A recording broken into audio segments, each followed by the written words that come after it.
Welcome, here I've got HUAWEI MatePad T10 and I'm gonna show you how to change aspect ratio in the camera app at this device. So let's start by tapping on the camera button here to open it, and for now we are in the standard photo mode. From here let's go to the left to this button.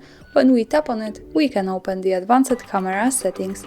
At the first place here we have aspect ratio option, so let's pick it, and here we can manage this.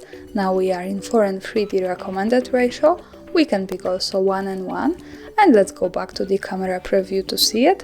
As you can see, the background has changed to the square one, so this is how this ratio looks like.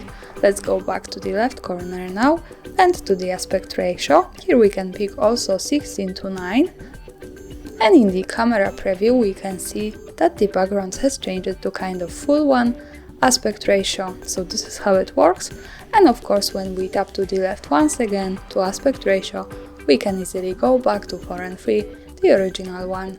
So to remind you, this is how it looks like. And that's all. Thanks for watching, subscribe our channel and leave the thumbs up.